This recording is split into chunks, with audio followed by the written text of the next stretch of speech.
Hello chartered accountants, hope you all are doing good. आज जो है वो अपने बिल्स ऑफ एक्सचेंज में एक नया टॉपिक स्टार्ट करने जा रहे हैं, अकोमोडेशन ऑफ बिल्स। और यहाँ पे आप स्क्रीन पे देख सकते हो कि भी हमने अकोमोडेशन ऑफ बिल्स को थोड़ा सा कॉमिक स्ट्रिप के थ्रू जो है वो समझाया है, ताकि आपको बड़े बड़े पैराग्राफ जो है वो पढ़ने ना पड़े। और मैं भी थोड़ा उसी वे में आपको समझाने की कोशिश करूँगा, तो थोड़ा बेयर कर लेना, ठीक है। तो इसमें हो क्या रहा है, देखो समझो। इनको तो पहचानते ही होंगे आप। ये जो है वो हमारे प्यारे से बबीता जी है, और ये हमारे भोले भाले जेठा जी है, ठीक है। तो बबीता जी जो है वो जाती है गड़ा इलेक्ट्रॉनिक्स। जेठा जी, अरे बबीता जी आप, ए भागा फटोफट, रबड़ी फालूदा बोल एक, चल फटोफट जा। हाँ जी, कहिए कहिए बबीता जी, इस नाचीज को कैसे याद किया आपने? जेठा जी, पैसे, पैसे चाहिए पैसे। चल चल अब आप देख सकते हो यहाँ पे जेठा जी का रिएक्शन जो है वो, भले वो बिजनेसमैन है, प्यार अपनी जगह, बिजनेस अपनी जगह, पैसे तो ऐसे ही नहीं दे देगा। तो बबीता जी बोलते क्या जेठा जी। हाँ तो जेठा जी एक आप मेरी एक छोटी सी रिक्वेस्ट मान सकते हो, छोटी सी, एकदम छोटी, ऐसा गाल पे टच कर दिया उसको। अब बबीता जी ने गाल पे टच किया, जेठालाल उधर ही पिघल गया। हाँ तो, हाँ हाँ कहिए ना बबीता जी, क्या क्या क्या आपको क्या करवाना है, बोलिए ना। तो सुनिए जेठा जी, मैं है ना, मैं क्या करूंगी, एक एक एक बिल लिखूंगी आपके नाम का है, बिल। और बबीता जी, हमारे बीच में सेल परचेज का कोई ट्रांजेक्शन ही नहीं हुआ, बिल कैसे लिखोगे? अरे सुनिए ना जेठा जी, आप सिर्फ इतनी सी मेरी बात मान सकते हो कि नहीं मान सकते हो? इतना भी नहीं कर सकते, इतना भी नहीं कर सकते, वापिस एक बार गाल पे टच कर लिया। अब जेठालाल, हाँ ठीक है चलो, आप इतना बोल ही रहे हो तो फिर मान लेते हैं। तो इससे हुआ क्या कि बबीता जी ने जो है वो एक बिल लिखा। अब बबीता जी ने बिल लिखा तो बबीता जी के लिए बिल्स रिसीवेबल हो गया, और वही चीज जेठालाल के लिए क्या हो गया, बिल्स पेएबल हो गया, ठीक है। अब उससे, अब इसके पास एक बिल रिसीवेबल आ गया, चाल आ गई एकदम, देखो। और फटोफट गई है किसके पास, बैंक के पास। और यही बिल को उसने जो है वो क्या करवा लिया, डिस्काउंट करवा लिया। अब यहां पे सेल परचेज का तो कोई ट्रांजेक्शन ही नहीं हुआ, फिर भी बबीता जी के पास जो है वो पैसे आ गए।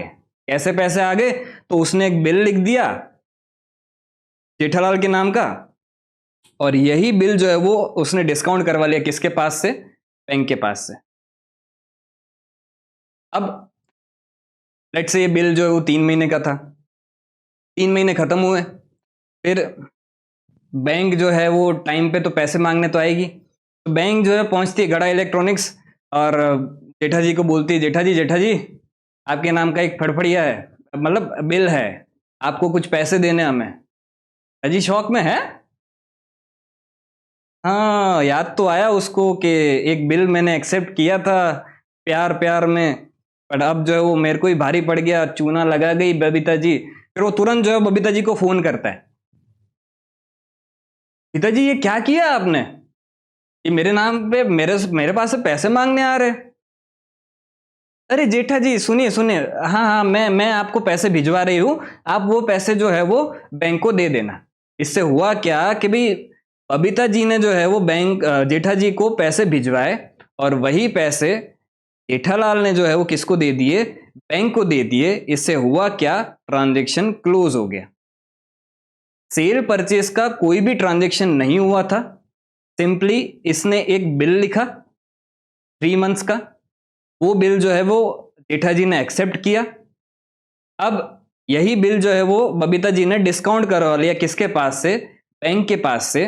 और फिर जब मैच्योरिटी डेट आई, तब बैंक जो है वो, जिसका बिल्स पेबल होता है, भाई जेठा जी का बिल्स पेबल था, तो वो बैंक जो है वो जेठा जी के पास गई पैसे मांगने। जेठा जी ने पैसे मांगे बबीता जी से, और बबीता जी से पैसे आ गए, फिर उसने बैंक को पैसे लौटा दिए, और इसी तरह से ट्रांजेक्शन आपका क्लोज हो गया। तो जब आप बिल्स ऑफ एक्सचेंज को यूज करते हो फॉर रेजिंग फाइनेंस, इसमें आपका सेल परचेज का कोई ट्रांजेक्शन ही नहीं हुआ था, आपको पैसे की जरूरत थी 3 महीने के लिए, आपने थोड़े टाइम के लिए पैसे चाहिए थे, इसलिए फाइनेंस रेज करने के लिए बिल लिखा था। ऐसे ट्रांजेक्शन को बोलते हम अकोमोडेशन ऑफ बिल्स। अब यहाँ पे इसके आगे भी अगर हम स्टोरी में जाए कि लेट से बबीता जी जो है वो, अब जब पैसे पे करने का टाइम आया तब बबीता जी जो है वो पैसे देने से मना कर देती है, तो उस केस में जेठालाल भी कर सकता है ऐसी चीज भी। अगर बबीता जी पैसे देने से मना कर रही है तो जेठालाल की तो रेप्यूटेशन है ना बैंक के पास, तो एक बार के लिए जेठालाल क्या करेगा उस केस में, जेठालाल वो खुद जो है वो एक बिल लिखेगा, किसके नाम का, बबीता जी के नाम का। अब इसके पास जो है वो बिल्स रिसीवेबल आ गया,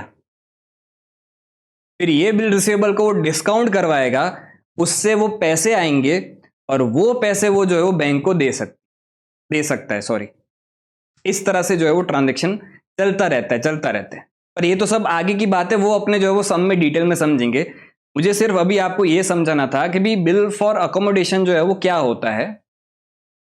तो उस केस में आपका सेल परचेस का कोई ट्रांजेक्शन ही नहीं होता है, फिर भी आप जो है वो बिल लिखते हो, सिर्फ वो बिल को यूज करने के लिए as a instrument to raise finance.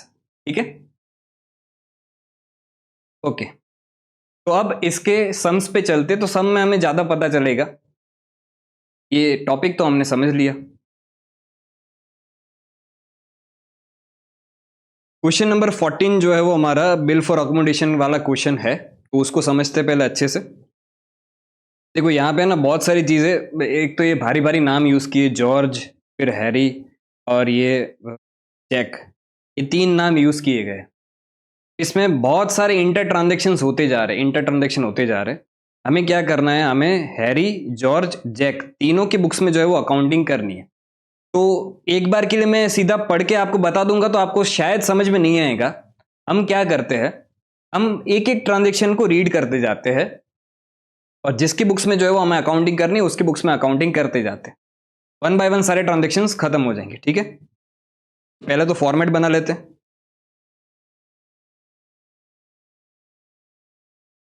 Question number 14,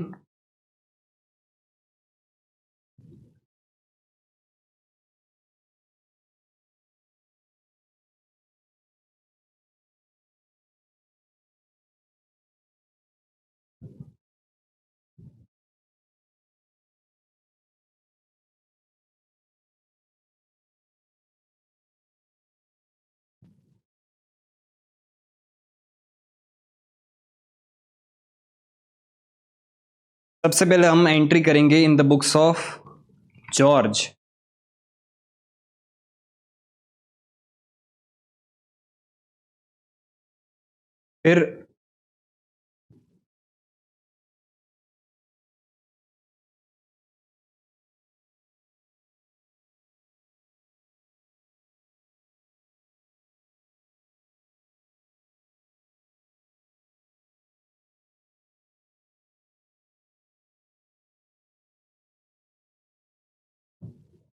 फिर दूसरी एंट्री आपकी होगी journal entries in the books of Harry.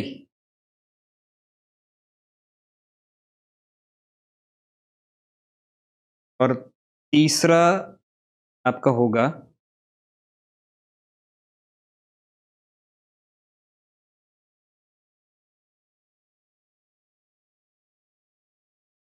Journal entries in the books of Jack. हमें तीनों की बुक्स ऑफ अकाउंट में जो है वो एंट्रीज करनी है। 1 बाय 1 सारे एंट्रीज जो है वो ट्रांजेक्शन रीड करते जाएंगे और एंट्रीज करते जाएंगे। ठीक है,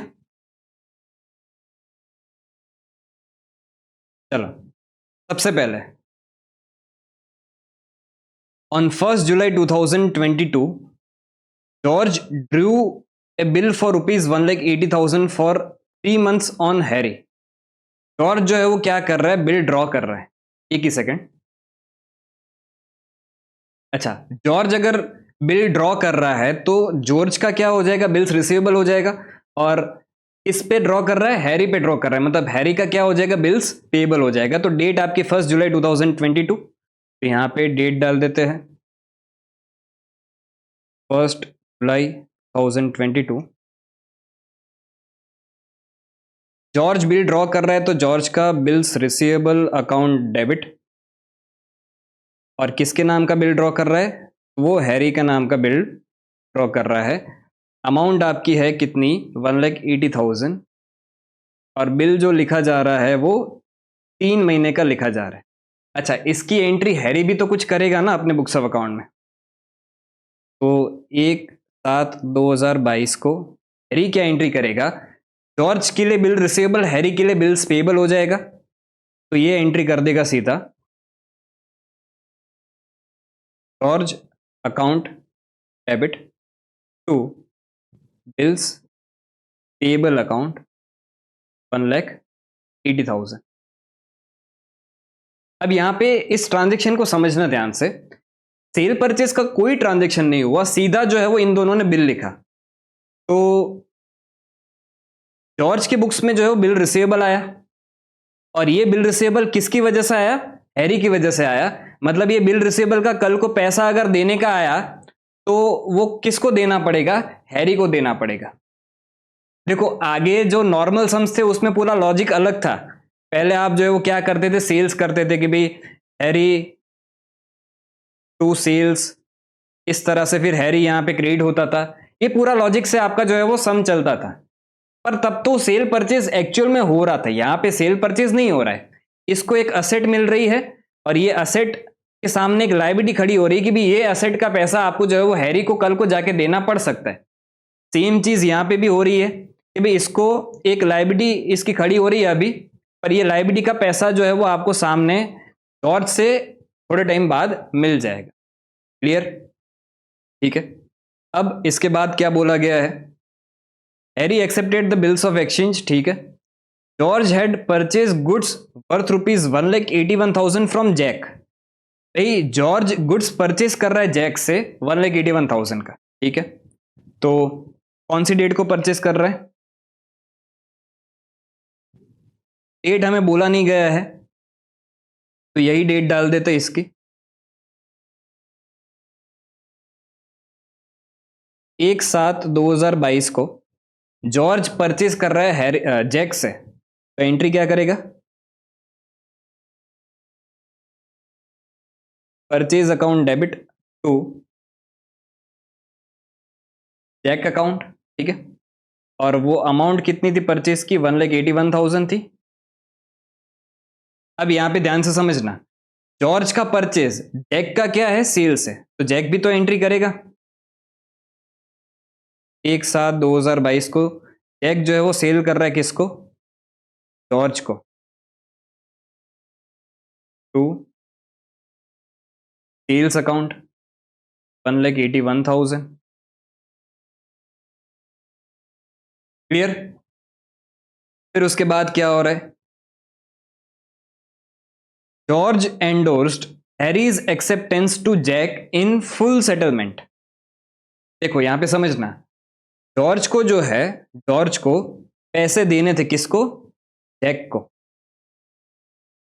तो अब ये जॉर्ज जो है वो जैक को पैसे कैसे दे रहा है? जैक उसके बुक्स ऑफ अकाउंट में लायबिलिटी दिख रहा है ना। तो जो हैरी का एक्सेप्टेंस था, मतलब ये जो बिल था, ये बिल जो है वो जैक को एंडोर्स कर रहा है, और वो फुल सेटलमेंट में एंडोर्स कर रहा है। जैक की लायबिलिटी 1,81,000 की थी, वो बिल जो एंडोर्स कर रहा है वो 1,80,000 का एंडोर्स कर रहा है। तो एंट्री क्या बनी समझना,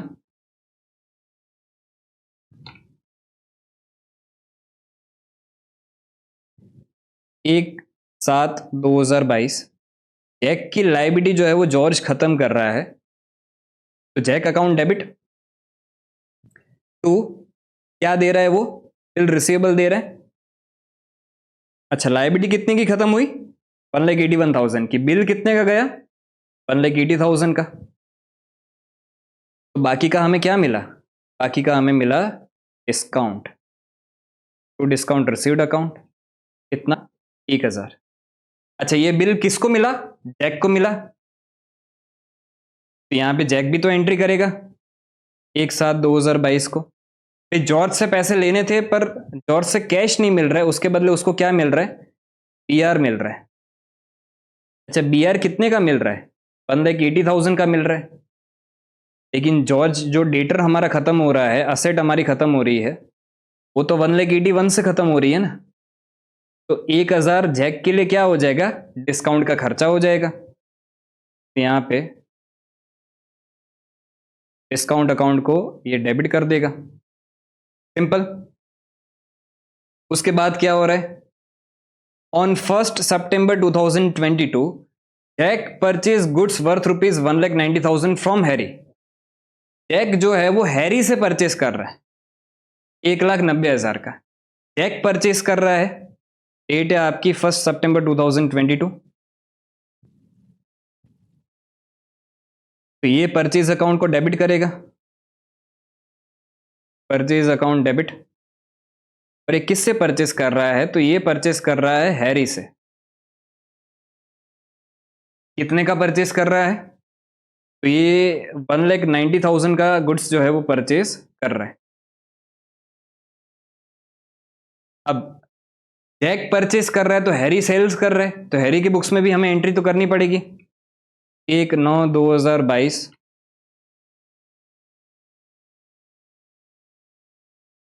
Jack account debit to sales account 1,90,000। ठीक है, उसके बाद क्या हो रहा है? उसके बाद Jack endorsed the bills of exchange received from George to Harry and paid rupees 9,000 in full settlement of the amount due to Harry. अब समझना यहां पे, भाई जैक को पैसे देने थे, किसको? जैक को पैसे देने थे हैरी को। कितने पैसे देने थे? 1,90,000 देने थे। तो वो कैसे दे रहा है समझना, हैरी की वो लायबिलिटी खत्म कर रहा है 1,90,000, उसके बदले ये जो उसको बिल मिला था ना, ये वाला, यही बिल जो है वो इसको एंडोर्स कर रहा है। एक तो इसके पास से बिल गया 1,80,000 का, ठीक है। दूसरा, इसने कुछ कैश भी पे किया है, 9,000 रुपये कैश पे किए इन फुल सेटलमेंट। तो टू बैंक अकाउंट 9,000, और फुल सेटलमेंट में 9,000 रुपये पे किए है, तो 1,90,000 का गुड्स जो है वो परचेस किया था, 1,80 का बिल दिया, 9,000 का कैश दिया, तो 1,000 क्या हो जाएगा, उसको डिस्काउंट मिलेगा। तो यहाँ पे टू अकाउंट रिसीव्ड अकाउंट, इसकी एंट्री हैरी भी तो करेगा। तो हैरी को क्या मिल रहा है? बिल मिल रहा है। कितने का बिल मिल रहा है? 1,80,000 का। और उसको कुछ कैश भी मिल रहा है। पहले बैंक अकाउंट को डेबिट कर लेते हैं 9,000 से, और उसको डिस्काउंट देना पड़ रहा है, तो डिस्काउंट अकाउंट जो है वो आप डेबिट करोगे 1,000 से। टू, ये सब कुछ किससे मिल रहा है? सब कुछ उसको मिल रहा है जैक से। To Jack account 1,90,000। अब बहुत ही ध्यान से समझना हुआ क्या। सबसे पहले बिल रिसीवेबल था किसका? जॉर्ज का। बिल रिसीवेबल जॉर्ज का था, और बिल्स पेएबल जो है वो किसका था? बिल्स पेएबल हैरी का था।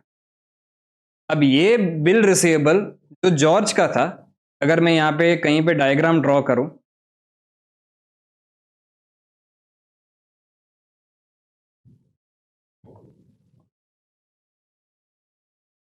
एक है जॉर्ज, एक है हैरी, और एक है जैक। सबसे पहले इस बिल को मैं नाम दे देता हूं BR1। बिल रिसीवेबल 1 जो है, जॉर्ज का बिल रिसीवेबल था, यही चीज हैरी के लिए क्या थी? बिल्स पेएबल थी। अब ये जो बिल है, ये बिल जॉर्ज ने जो है वो एंडोर्स किया। किसको एंडोर्स किया? जैक को एंडोर्स किया। और फिर क्या हुआ, इसके पास, जैक के पास एक बिल आ गया, और ये बिल रिसीवेबल का नाम 1 था। अब यही बिल जैक ने जो है वो क्या किया? एंडोर्स किया किसको? हैरी को। तो अब इसके पास जो है हैरी के पास एक बिल रिसीवेबल 1 आ गया। अब देख रहा है हैरी खुद सामने कि भाई ये जो मेरे पास बिल रिसीवेबल आया है उस पे जो पेएबल है, जो पे करने वाला है, वो तो मैं खुद ही हूं। तो मैं ऐसा खुद खुद को तो पैसा नहीं दूंगा ना। तो इसलिए हमें क्या करना पड़ता है, एक और एंट्री हम करेंगे कि ये जो बिल रिसीवेबल हैरी को मिला है इधर, ये वाला, ये बिल रिसीवेबल जो पेएबल है वो भी हैरी है, रिसीवेबल है वो भी हैरी है, तो वो खुद खुद को तो पैसा नहीं देगा। तो हम आमने सामने इसको क्या करेंगे, बुक्स ऑफ अकाउंट से उड़ा देंगे। तो एक और एंट्री आपको यहाँ पे करनी पड़ेगी, एक एंट्री, ये दूसरी एंट्री क्या हो जाएगी कि भी आप बिल्स पेएबल जो ऊपर वाला था उसको आप डेबिट कर दोगे, और यही बिल्स रिसीवेबल जो था उसको आप क्रेडिट कर दोगे, कितने से, 1,80,000 से। समझे? अब इसके आगे ट्रांजैक्शन क्या हो रहा है समझना। फिर on 1 October Harry purchase goods worth ₹2 lakh from George. अब इस बार हैरी परचेज कर रहा है जॉर्ज से। तो अगर हैरी परचेज कर रहा है, कौन सी डेट को कर रहा है, 1 अक्टूबर को कर रहा है, 1/10/2022 को। हैरी क्या एंट्री करेगा, परचेज अकाउंट डेबिट, और वो किससे परचेज कर रहा है, जॉर्ज से परचेस कर रहा है। अच्छा, कितने का गुड्स परचेस कर रहा है, 2 लाख का गुड्स परचेस कर रहा है।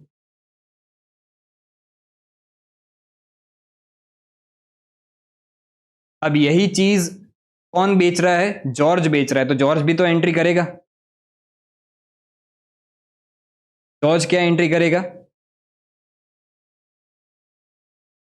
हैरी को वो सेल्स कर रहा है तो हैरी अकाउंट को डेबिट करेगा, टू सेल्स अकाउंट कर देगा 2 लाख। ठीक है। और इसके बाद क्या बोल रहा जा रहा है कि Harry paid the amount due to George by cheque. अब हैरी एंड में जितना भी अमाउंट ड्यू हो रहा है जॉर्ज को उतना वो पे कर देगा। तो अगर हम इनकी बुक्स ऑफ अकाउंट में देखें तो कैलकुलेटर उठा लेना, मैं जो कैलकुलेशन बोल रहा हूं वो करते जाना। देखो जॉर्ज की बुक्स में देखें तो हैरी का सबसे पहले पेएबल क्रिएट हुआ कितना, 1,80,000 से। ठीक है, तो 1,80,000 आपने लिख दिया कैलकुलेटर में। फिर यहां पे हैरी जो है 2 लाख से डेटर खड़ा हो गया तो -2 लाख। तो नेट ऑन नेट जॉर्ज को जो है वो हैरी से कितने पैसे लेने हैं, 30,000 रुपए लेने हैं, क्योंकि ये लाइबिलिटी यहां पे 180 से था, असेट यहां पे 2 लाख से है। तो नेट ऑन नेट जॉर्ज को हैरी से पैसे लेने हैं 20,000 रुपए, वो हैरी पे कर दे रहा है चेक के थ्रू। तो यहां पे एंट्री हो जाएगी,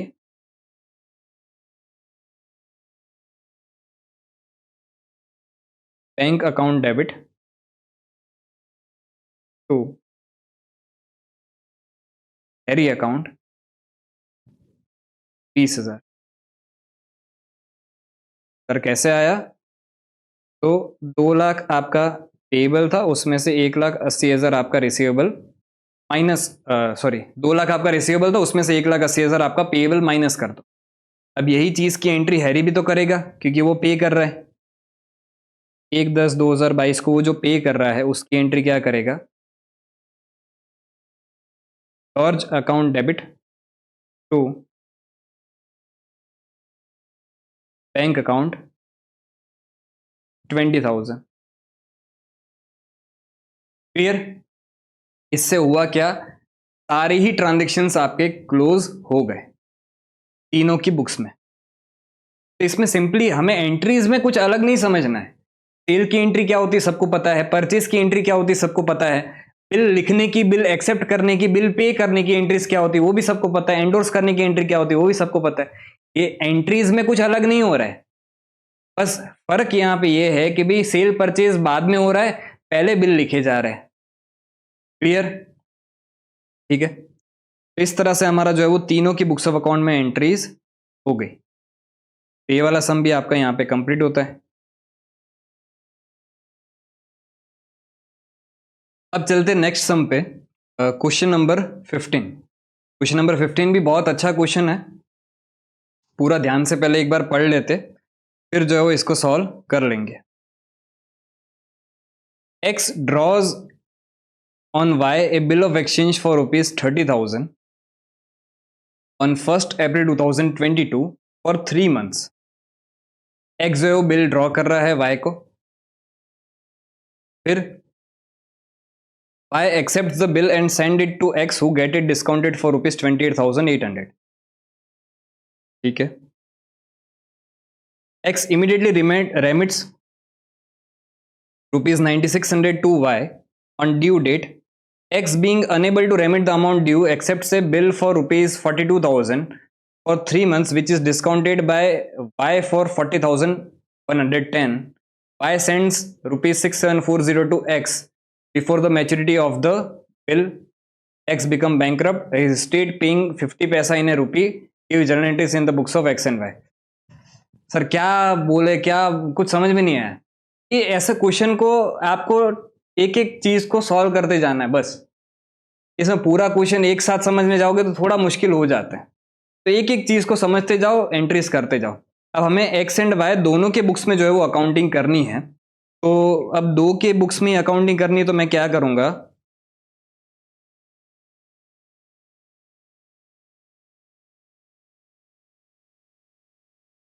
एक ही पेज में दोनों का वो बना लेता हूँ। थोड़ी सी राइटिंग छोटी होगी पर दोनों आजू बाजू होंगे तो समझने में थोड़ी आसानी रहेगी। एग्जाम में आपको जो है वो दोनों अलग अलग ही बनाना है, एक पेज में दोनों का पार्टीशन करके मत बना के आना, ठीक है। तो answer 15।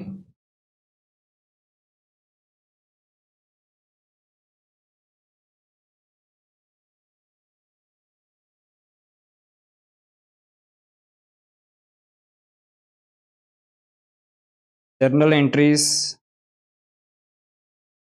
in the books of, दोनों की बुक्स में हमें करनी है। इधर आ जाएगा आपका x, इधर आ जाएगा y।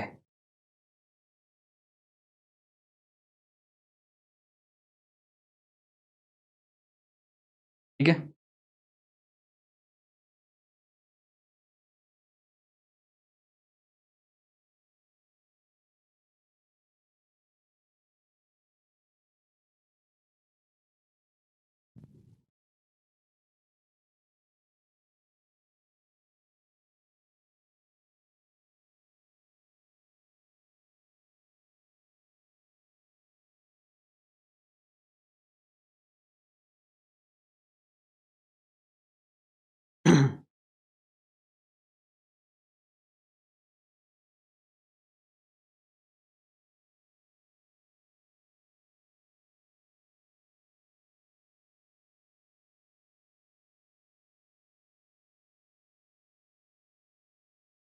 दोनों की बुक्स में 1 बाय 1 एंट्रीज करते जाते हैं। सबसे पहले x जो है वो बिल ड्रॉ कर रहा है on y for rupees 30,000 on 1st April 2022 for 3 months।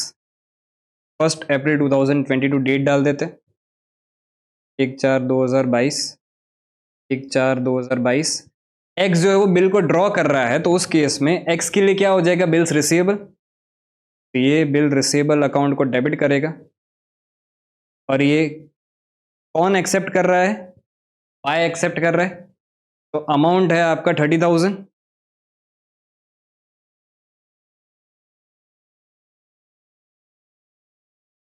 और इधर y क्या एंट्री करेगा, x account debit to bills payable account 30,000। ठीक है, ये पहली एंट्री हुई। उसके बाद I accept the bills and send it to X who get it discounted for rupees 28,800। तो इसी दिन पे X जो है वो इस बिल को डिस्काउंट करवा के आ जाता है, तो उसको कुछ पैसे मिल रहे हैं, तो उसके लिए वो बैंक अकाउंट को डेबिट कर रहा है 28,800। डिस्काउंट अकाउंट को भी डेबिट करेगा, टू क्या कर देगा, पीआर अकाउंट कितना, ये हो जाएगा 30,000 से, ठीक है। 30,000 माइनस 28,800, 1200 का डिस्काउंट का खर्चा लगा। अब ध्यान से समझना, बैंक ने 1200 रुपये जो डिस्काउंट के काटे, वो क्यों काटे, क्योंकि बैंक अर्ली पेमेंट कर रही है, मतलब जो इंटरेस्ट पोर्शन बनता है उसके जो है वो बैंक ने 1200 रुपये काटे। अब ये जो 1200 रुपये है वो एक्स के लिए क्या बन जाता है, इंटरेस्ट कॉस्ट ही बन जाता है, एज गुड एज कि भाई उसने बैंक से पैसे उठाए 3 महीने के लिए और वो 3 महीने का ब्याज पे कर रहा है, कितना, 1200 रुपये। और उसको पैसे एक्चुअल में मिले कितने, तो पैसे हाथ में 28,800। अब आगे समझना क्या हो रहा है story. X immediately remits rupees 9600 to Y. भाई इसको जो ये 28,800 रुपये मिले थे ना, उसमें से 9600 रुपीज जो है वो एक्स वाई को बेच दे रहा है, तो उसकी एंट्री क्या होगी समझना।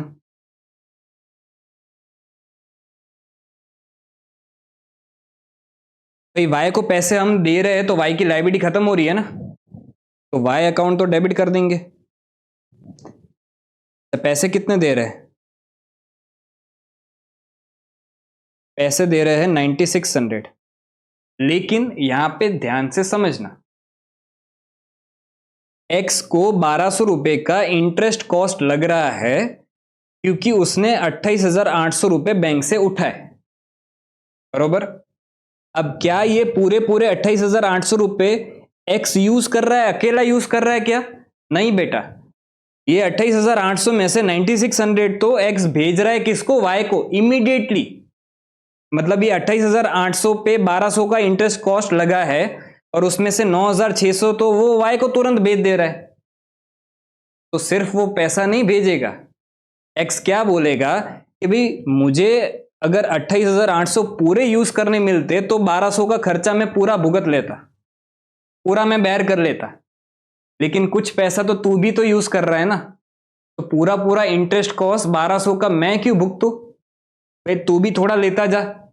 तो यहां पे एक्स जो है वो वाई को साथ साथ में ये डिस्काउंट का भी खर्चा ट्रांसफर करेगा। कैसे करेगा तो समझना, यहां पे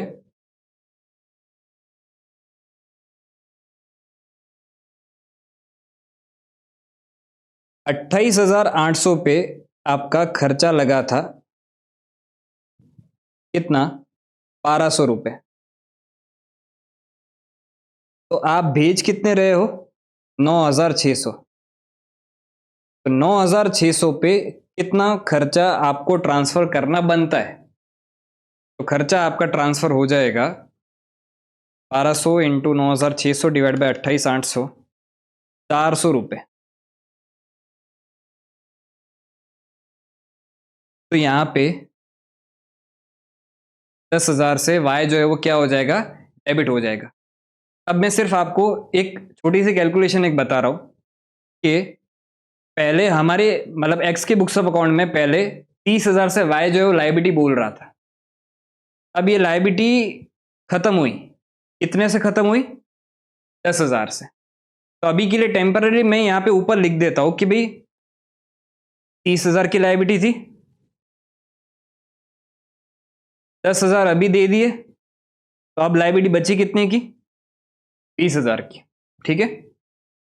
बस ये सिर्फ मैं इसका रेफरेंस आगे लूंगा, अभी सिर्फ आपको मैं ये समझा रहा हूं कि एक्स को जो है वो 30,000 रुपीज पे करने थे, किसको, वाई को, उसमें से उसने 10,000 रुपये तो पे कर दिए ऑलरेडी, ठीक है। बाकी का 20,000 जब बिल पे करने का टाइम आएगा वाई को, तब दे देगा एक्स। आगे बढ़ते अब आप क्या बोला है देखो समझना। एक और चीज इसमें पहले रह गई कि वाई जो है, वाई भी तो इसकी एंट्री करेगा क्योंकि उसको पैसे मिल रहे हैं ना, तो पैसे कितने मिल रहे हैं, 9600। तो अब इस केस में वाई अपने बुक्स ऑफ अकाउंट में क्या एंट्री करेगा, तो 1/4/2022 को वाई एंट्री कर देगा बैंक अकाउंट डेबिट, टोटल पैसे उसको मिलो 9600, और उसको डिस्काउंट का खर्चा लग रहा है, डिस्काउंट अकाउंट को वो डेबिट करेगा कितने से, 400 से, और 2 क्या कर देगा, तो ये 2x अकाउंट कर देगा कितना, 10,000। ठीक है। अब नेक्स्ट क्या बोल रहा है कि on due date x being unable to remit the amount due except say bill for rupees 42,000 for 3 months which is discounted by y for rupees 40,110। अब ध्यान से समझना यहाँ पे सोचा ये गया था कि देखो यहाँ पे x ने जो है वो ये बिल डिस्काउंट करवा लिया बैंक के पास। अब बैंक तो पहली बार जब पैसा मांगने जाएगी तो जिसका पेएबल होगा उसी के पास पैसा मांगने जाएगी ना, तो पेएबल किसका, वाई का है। बैंक एक बार के लिए पैसा मांगने तो वाई से ही जाएगी। बैंक वाई के पास पैसे मांगने गई, सोचा ये गया था कि भी वाई को टाइम पे एक्स से पैसे मिल जाएंगे और फिर जो है वो वाई पैसे दे देगा किसको, बैंक को। लेकिन जब मैच्योरिटी डेट आती है तब एक्स जो है वो पैसे देने से मना कर देता है। यहाँ पे हमने देखा था ना कि भी 20,000 रुपये देने हैं एक्स को और वाई को। अगर ये 20,000 रुपये एक्स वाई को दे देता तो वाई जो है वो ये बिल्स पेबल का पैसा बैंक को दे देता और ट्रांजैक्शन वहां पे ही क्लोज हो जाता है। लेकिन एक्स से जो है वो पैसे नहीं आ रहे, तो उस केस में क्या होगा समझना। अब वाई जो है वो एक बिल लिख रहा है 42,000 का एक्स के नाम का। तो अगर वाई बिल लिख रहा है, अच्छा पहले तो मैच्योरिटी डेट फाइंड आउट कर ले। तो यहाँ पे 3 मंथ्स का था आपका, तो 3 महीने अगर आगे जाए तो 1 अप्रैल से 1 मई, 1 जून, 1 जुलाई, 1 जुलाई प्लस 3 दिन ग्रेस के ऐड करेंगे तो आपका 4 जुलाई जो है मैच्योरिटी डेट हो जाएगा। यहाँ पे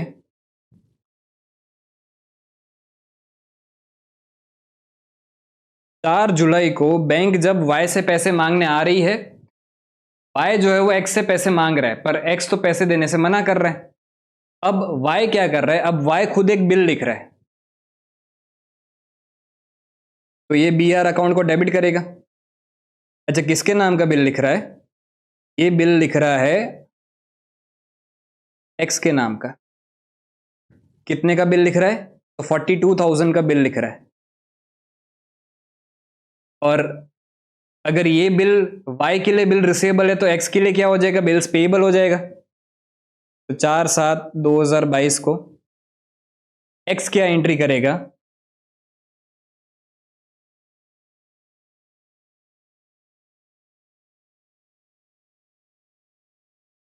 वाई अकाउंट को वो डेबिट करेगा टू बिल्स पेएबल अकाउंट कर देगा 42,000 से। क्लियर, ठीक है। अब वाई जो है वो क्या कर रहा है, इस बिल को डिस्काउंट करवा रहा है, बिल को डिस्काउंट करवा रहा है 4/7/2022 को। एंट्री क्या होगी, बैंक अकाउंट डेबिट करोगे आप,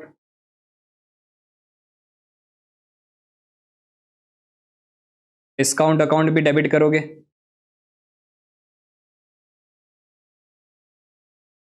टू क्या कर दोगे, बिल रिसीवेबल अकाउंट, बिल गया 42,000 का, पैसा कितना मिला, तो डिस्काउंट करवाने से पैसा 40,110 मिला। तो डिस्काउंट का खर्चा कितना हो गया, तो 42,000 माइनस 40,110, ये हो गया 1,890। ठीक है। अब जो है वो वाई के पास पैसे आ गए, तो वाई क्या करेगा, ये जो इसका बिल्स पेबल था ये वाला 30,000 का, वो टाइम पे पे कर देगा। यहाँ पे 4/7/2022 को वाई क्या एंट्री करेगा, bills payable account debit to bank account 30,000। तो ये जो बिल्स पेबल वाई की बुक्स में लायबिलिटी दिख रहा था वो वाई ने क्या कर दिया, यहाँ पे कर दिया। ठीक है। अब आगे क्या बोला गया है, देखो ये डिस्काउंटिंग की और ये जो पेमेंट की एंट्री है वो एक्स तो कुछ भी नहीं करेगा, बिल जो है वो ऑनर हो गया, तो एक्स ने तो ये बिल डिस्काउंट करवा लिया था, तो उसके बुक्स में कोई एंट्री नहीं होगी। ये बिल वाई ने डिस्काउंट करवाया है तो इसकी भी एंट्री एक्स के बुक्स में कुछ भी नहीं होगी, सिर्फ ये वाली एंट्री जो है वो एक्स के बुक्स में हमने की है। ठीक है, आगे क्या बोला जा रहा है समझना ध्यान से। Y send ₹6740 to X. अब वाई जो है वो पैसे भेज रहा है किसको? एक्स को। 4/7/2022 को एक्स अकाउंट को वो डेबिट करेगा। कितने पैसे भेज रहा है वो? तो बैंक अकाउंट को वो क्रेडिट करेगा। पैसे भेज रहा है 6740, लेकिन पैसे भेजते टाइम वाई को भी याद आया। वाई बोलता इधर आया, एक्स इधर आ, इधर आ। जब तूने मेरे को ये 9,600 रुपये भेजे थे, तब तूने मेरे को सिर्फ 9,600 नहीं भेजे थे, साथ साथ में एक 400 रुपये का खर्चा भी ट्रांसफर किया था, क्योंकि 9,600 रुपये में यूज कर रहा था। तो अब जब मैं तेरे को 6740 भेज रहा हूं तो मैं भी तो खर्चा ट्रांसफर करूंगा। लेकिन यहां पे भी ट्विस्ट है, सुनना ध्यान से, इधर फोकस करना बहुत ध्यान से। भाई क्या बोल रहा है कि मुझे एक बिल डिस्काउंट करवाना पड़ा और उस पर मेरे को 1890 का खर्चा लगा। ये सारा अरेंजमेंट जो है वो मैंने क्यों किया? क्योंकि तूने मेरे को ये 20,000 रुपये टाइम से पे नहीं किए। अगर तो तू मुझे ये 20,000 रुपये टाइम से पे कर देता तो मैं इस बिल का पेमेंट सही सलामत अच्छे से कर देता और हमारा ट्रांजैक्शन क्लोज हो जाता है। तू मेरे 20,000 रुपये यूज कर रहा है, तू मेरे 20,000 रुपये पे नहीं कर रहा है, इसकी वजह से मेरे को ये सारी मगजमारी करनी पड़ी और इसकी वजह से मेरे को 1890 का खर्चा लगा। तो अब जब मैं ये 1890 का खर्चा मुझे लगा है वो मैं ट्रांसफर करूंगा, वो मैं 6740 पे सिर्फ नहीं करूंगा। ये जो तू मेरे पहले से 20,000 रुपये रख के बैठा है ना, इस 20,000 रुपये पे भी मैं जो है वो तेरे को खर्चा ट्रांसफर करूंगा। अगर तूने 20,000 रुपये दे दिए होते तो मेरे को ये खर्चा ही नहीं लगता। तू मेरे 20,000 रुपये यूज कर रहा है, मेरे को टाइम पे पैसे नहीं दिए, इसलिए मेरे को 1890 का खर्चा लगा। अब तू 6740 तो मैं ट्रांसफर कर रहा हूं, चलो इस पे तो मैं खर्चा ट्रांसफर करूंगा ही करूंगा, साथ में 20,000 रुपये पे भी मैं खर्चा ट्रांसफर करूंगा। तो यहां पे एंट्री क्या होगी? टू डिस्काउंट अकाउंट, और कितना ट्रांसफर किया जाएगा डिस्काउंट? तो 40,110 जो है उस पे आपका खर्चा लगा है कितना? 1890 का। पर इधर जो खर्चा ट्रांसफर किया जाएगा वो 40,000 पे सिर्फ नहीं किया जाएगा, वो 6740 पे सिर्फ नहीं किया जाएगा, वो 6740 प्लस जो 20,000 रुपये एक्स यूज कर रहे पहले से, उस पे भी ट्रांसफर किया जाएगा। तो 26,740 पे खर्चा ट्रांसफर किया जाएगा। भाई सीधी बात है ना, 1890 का खर्चा लगा ही क्यों? क्योंकि उसने 20,000 रुपये पे नहीं किए, वो यूज कर रहा है हमारे 20,000 रुपये। अगर वो पे कर देता तो हमें ये खर्चा ही नहीं लगता। समझ रहे हो ना ये बात? 26,740 इंटू 1890 डिवाइड बाय 40,110, तो 1260।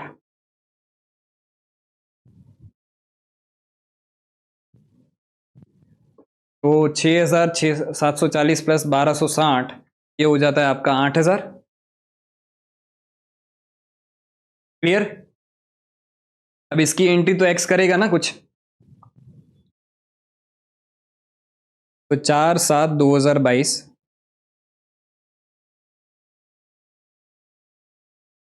बैंक अकाउंट डेबिट 6740,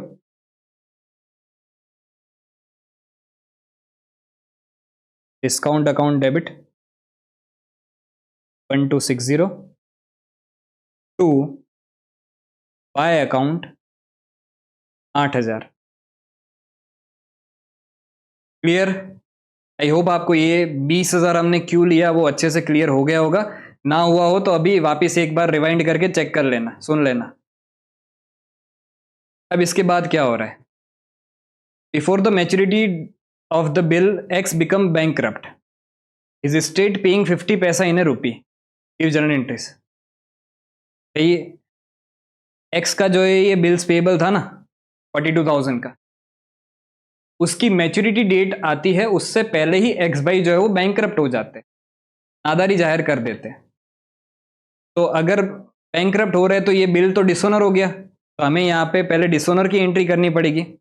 अच्छा, 4/7 से 3 महीने आगे जाए तो 4 अगस्त, 4 सितंबर, 4 अक्टूबर, 4 अक्टूबर प्लस 3 दिन ग्रेस के ऐड करें तो 7 अक्टूबर को एक्स जो है वो एंट्री क्या करेगा, उसका बिल्स पेबल डिसोनर हो गया तो वो एंट्री कर देगा simple bills payable account debit to, कौन है, वाई। तो 42,000 से ये हो गया। तो ये वाला बिल जो लिखा गया था, जो एक्स ने एक्सेप्ट किया था, वही बिल यहाँ पे डिसोनर हो गया। अच्छा, तो इसकी एंट्री वाई को भी तो करनी पड़ेगी। अब वाई ने जो है ये बिल डिस्काउंट करवा लिया था ऑलरेडी, यहाँ पे देखो ये बिल था, ये बिल यहाँ पे डिस्काउंट हो गया है। तो बिल अगर डिस्काउंट करवाते उस केस में डिसोनर होता है, तो एंट्री क्या बनती है आपकी, डेटर को आप डेबिट करते हो, मतलब एक्स अकाउंट को आप डेबिट करोगे 42,000 से, और बैंक आपसे पैसे मांग लेगी तो आपको बैंक को पैसे देने पड़ेंगे, तो टू क्या कर दोगे बैंक अकाउंट 42,000। क्लियर? ठीक है। ये करने के बाद एक्स से जो है 50 पैसा रिकवर हो पाएगा 1 रुपए के सामने, मतलब 50% अमाउंट जो है रिकवर हो पाएगी। अब पहले देख लेते कि भी एक्स का पेएबल है कितना, वाई का रिसीवेबल है कितना, दोनों सेम होना चाहिए। देखो कैलसी निकालो सब लोग हाथ में। ये 30,000 है, यहां पे सबसे पहले 30,000 पेएबल, तो कैलसी में 30,000 लिख दो। ये -10,000 से डेबिट हुआ तो -10,000 करो, यहां पे -42,000 करो, यहां पे +8,000 करो, और यहां पे +42,000 करो। तो 28,000 से जो है एक्स की बुक्स में वाई जो है वो पेएबल दिख रहा है। अब यही चीज वाई की बुक्स में भी एक बार क्रॉस चेक कर लेते हमने सही किया है या नहीं किया है। तो 30,000 से यहां पे डेबिट, -10,000 यहां पे, प्लस सॉरी -42,000 प्लस 8,000 प्लस 42,000। तो दोनों के बुक्स में जो है वो 28,000 दिख रहा है। एक्स के बुक्स में वाई पेएबल 28,000 से, वाई के बुक्स में एक्स रिसीवेबल 28,000। तो 50 पैसा ही पे कर पाएगा ना, तो इधर ये क्या एंट्री करेगा,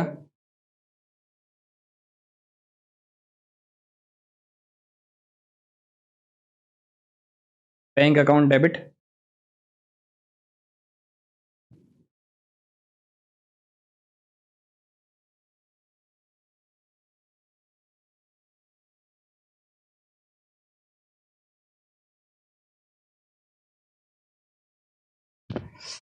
है।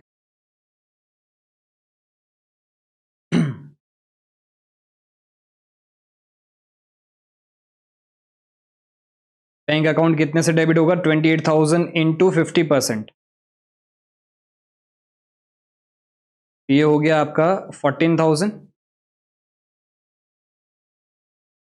पेड डेट्स अकाउंट डेबिट हो जाएगा,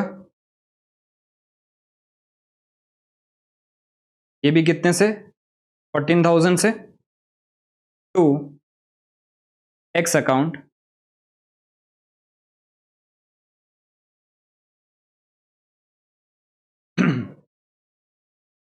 सॉफ्टवेयर गया।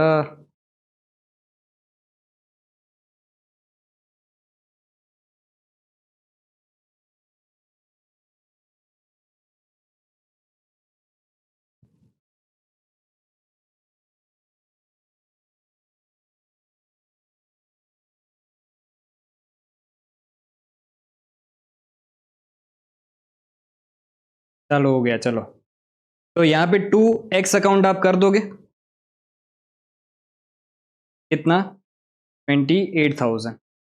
ठीक है, अब इसकी एंट्री x भी तो कुछ करेगा। x क्या एंट्री करेगा समझना यहाँ पे ध्यान से। x जो है वो y को डेबिट करेगा 28,000 से।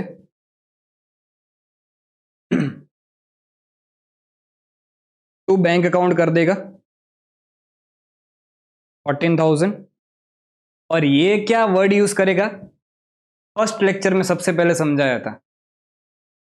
जब आप किसी को पैसा पे नहीं करते, आप बेड डेड कर देते हो, तो उस केस में आप वर्ड यूज करते हो टू एफिशिएंसी।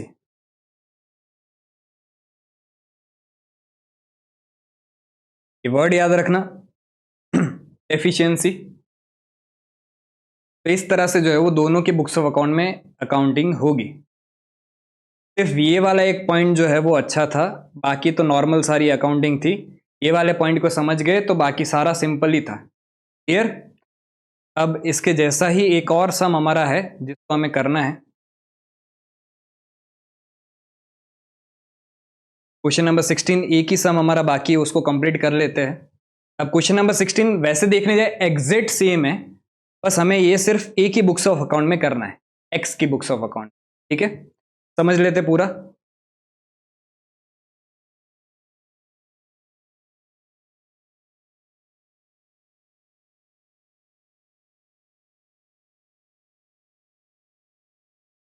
ट्रांजैक्शन पढ़ते जाएंगे, एंट्रीज करते जाएंगे। Journal entries in the books of x. वापिस बोल रहा हूं कि ये जो इधर आपने एंट्रीज की ना, पूरा एग्जैक्ट सेम सम है, कुछ अलग नहीं है, सिर्फ फिगर्स अलग है। बस हमें सिर्फ एक्स की बुक्स में एंट्री करनी है, वाई की बुक्स में कुछ भी एंट्री नहीं करनी है। ठीक है, कर लेते हैं। For the mutual accommodation X and Y on 1st April 2022, X drew a 4-month bill on Y for rupees 4,000। 4 महीने का बिल लिखा जा रहा है, 1 अप्रैल 2000 क्या है 22। X बिल लिख रहा है तो bill receivable account debit X की बुक्स में, टू Y अकाउंट कितने से बिल लिखा जा रहा है, बिल जो है वो 4,000 का है। उसके बाद क्या हो रहा है, Y return the bill after acceptance of the same date। X discount the bill from his bankers at the rate 6% per annum, 6% per annum and remit 50% of the proceeds to Y। पहले तो discount की entry कर देते हैं। तो 1/4/2022 को कुछ तो आपको पैसा मिल रहा है, बैंक अकाउंट डेबिट करोगे। कुछ आपका डिस्काउंट का खर्चा लग रहा है, तो डिस्काउंट अकाउंट कितना डेबिट करोगे, 4,000 इंटू 6%। और बिल का टर्म जो है वो कितना था, बिल का टर्म आपका 4 महीने का था, तो इंटू 4/12। तो ये आपका हो गया 4,000 इंटू 6% टू 4/12, 80 रुपीज। तो 2BR अकाउंट हो जाएगा कितना,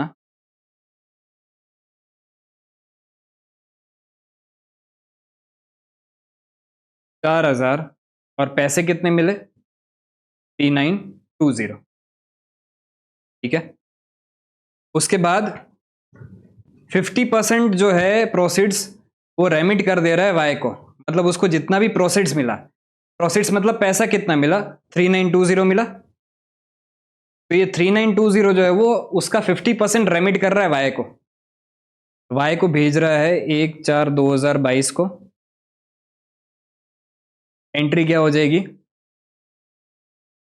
Y account debit to bank account. Bank account कितना होगा, तो 3920 इंटू 50%। प्रोसीड्स का 50% बोला था,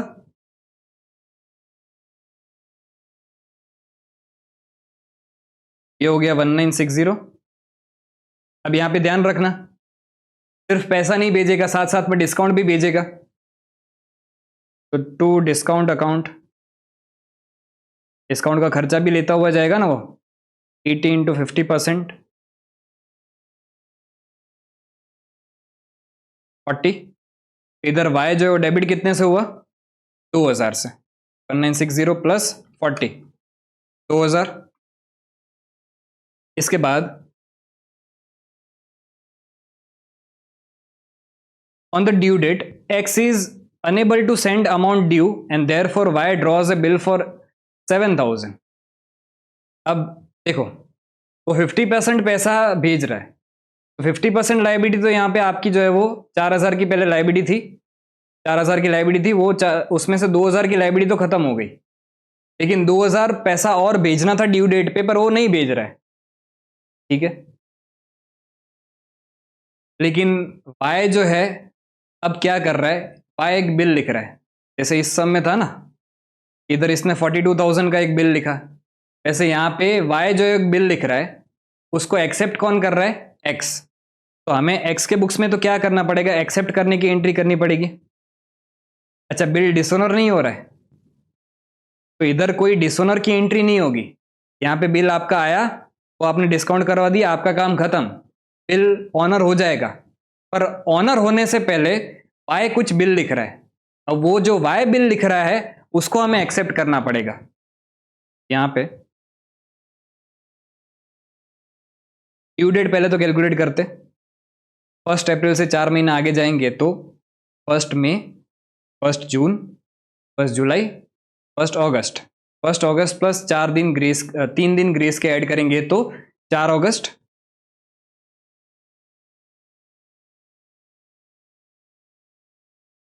अब इस दिन हमें पैसा एक्चुअली में पहुंचा देना था वाई को 2000 रुपये, पर हम नहीं पहुंचा रहे, इसलिए वाई एक बिल लिख रहा है, हम उसको एक्सेप्ट कर रहे हैं। एंट्री क्या बनेगी, Y account debit to bills payable account, और ये कितने का बिल लिख रहा है, 7000 का,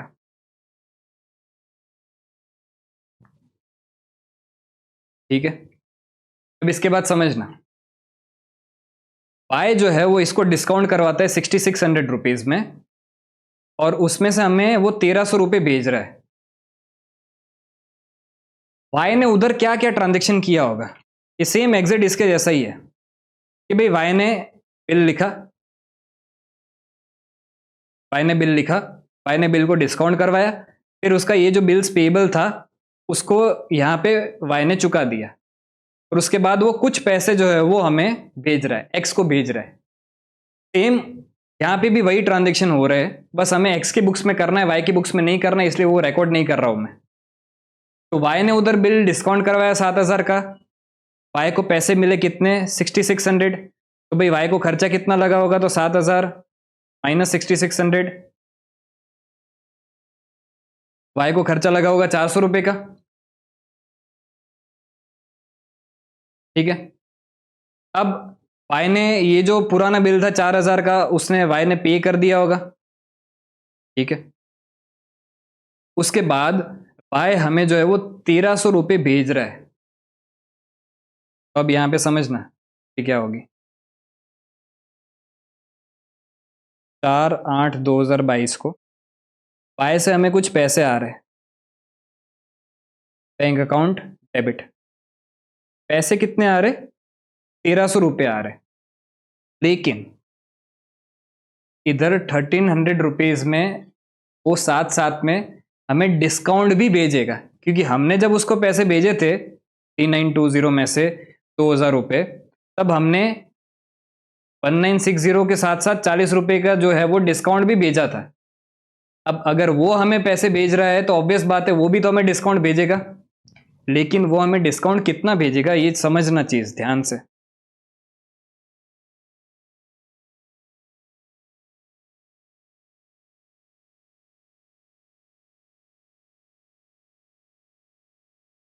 डिस्काउंट का अगर मैं कैलकुलेशन करूं नीचे, तो उसको 6600 रुपीज़ पे खर्चा लग रहा है कितना, 400 का। 400 कैसे आया? तो भाई 7,000 का बिल था आपका, 6600 रुपीज मिल रहे, तो 400 का डिस्काउंट हुआ, तो 6600 पे 400 का खर्चा लग रहा है। अब वो हमसे कितना रिकवर कर रहा है? भाई हमें वो 1300 रुपये तो भेज रहा है, बट हम उसके यहां पे देखो 4000 पेएबल थे, हमने सिर्फ कितने पे किए? 2000। तो हम उसके 2000 यूज कर रहे हैं, वो हमसे 1300 रुपये का तो डिस्काउंट लेगा ही लेगा, साथ साथ में वो जो 2000 रुपये है, 4000 माइनस 2000 जो है, उस पे भी वो हमसे डिस्काउंट कलेक्ट करेगा। यहां पे किस तरह से होगा?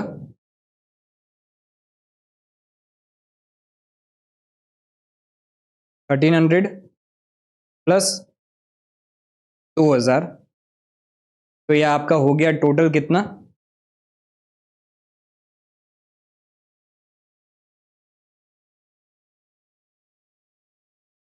3300 पे डिस्काउंट कितना बनेगा? तो 400 डिवाइड बाय 6600, डिस्काउंट का अमाउंट आपका बनेगा 200 रुपये। तो 1300 प्लस 200 इधर हो गया कितना? 1500। ठीक है, उसके बाद before the bill is due for payment x become insolvent. भाई एक्स जो है वो इंसॉल्वेंट हो जा रहा है, पहले तो ड्यू डेट फाइंड आउट कर लो। भाई नया बिल जो ये 7000 का है, वो कितने मंथ का लिखा जा रहा है?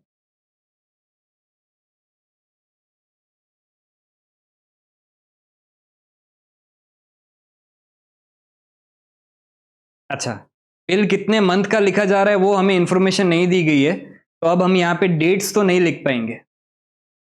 लेकिन अगर हम इंसॉल्वेंट हो रहे हैं तो उस केस में एंट्री क्या बनेगी समझना। डेट तो नहीं लिख पाएंगे, एंट्री ये बनेगी कि भाई हमारे बुक्स ऑफ अकाउंट में ये बिल्स पेबल था, हम पे करने से मना कर रहे, हम इंसॉल्वेंट हो गए, तो ये एंट्री आपको रिवर्स करनी पड़ेगी। तो एंट्री बनेगी bills payable account debit to bye account, कितना? 7000। ठीक है, उसके बाद letter 25 paisa in a rupee received from his state. अब हमें जितना भी पेएबल था वाई को, उसका हम 25 पैसा जो है वो पे कर रहे हैं 1 रुपए के सामने, मतलब 25% अमाउंट हम पे कर रहे हैं। 25 paisa in a rupee received from his state. तो अब पहले तो देखते कि भी वाई को हमारा पेएबल था कितना। तो एक तो 4000 यहां पे पेएबल था, 4000 लिखो कैलकुलेटर में, फिर माइनस 2000 कर दो, माइनस 2000, फिर माइनस 7000 कर दो, माइनस 7000, फिर प्लस 1500 कर दो, ये वाला क्रेडिट किया है, और फिर प्लस 7000 कर दो। तो वाई को हमारा पेएबल इसके बाद निकलता है 3500 रुपीज। वाई अकाउंट हमारा डेबिट हो जाएगा कितने से? 3500 रुपीज से। पर हम क्या पैसा दे रहे गए इसको? नहीं रहे, पूरा पैसा तो नहीं दे रहे। 3500 इंटू 25 पैसा ही सिर्फ दे रहे, इंटू 25%, तो 875 रुपीज हम दे रहे हैं। बाकी का क्या हो जाएगा?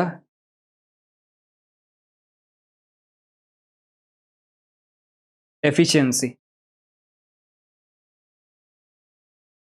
2625। क्लियर? ये सिर्फ एक्स की बुक्स में करना था, इसलिए थोड़ा सा आपको अंडरस्टैंडिंग उस हिसाब से भी बिठानी पड़ेगी। जब दोनों में कर रहे थे तो एकदम आमने सामने चल रहा था, इजी लग रहा था। यहाँ पे भी आपको एंट्रीज अच्छे से सोच के पूरी करनी पड़ेगी। तो ये वाला सम भी आपका यहाँ पे कंप्लीट होता है, और इसी के साथ हमारा बिल्स ऑफ एक्सचेंज के सारे ही क्वेश्चंस भी जो है वो कंप्लीट होते हैं। क्वेश्चन नंबर 17 हमने ऑलरेडी लास्ट लेक्चर में कर लिया था। ठीक है, बहुत ही सिंपल चैप्टर था, इजी चैप्टर था। अगर आपको कोई भी डाउट हो कमेंट सेक्शन में पूछ लो। ये सारे ही नोट्स जो है वो मैं मेरी वेबसाइट है उधर मैंने लिंक अपलोड कर दी है, डिस्क्रिप्शन में भी आपको जो है वो लिंक मिल जाएगी, वहाँ पे जाके आप चेक कर सकते हो। ठीक है, आज के लिए इतना ही। नेक्स्ट चैप्टर हमारा स्टार्ट होगा फाइनल अकाउंट्स, बहुत ही ईजी चैप्टर है, आपका फेवरेट सब्जेक्ट है। ठीक है, आज के लिए इतना ही, थैंक यू।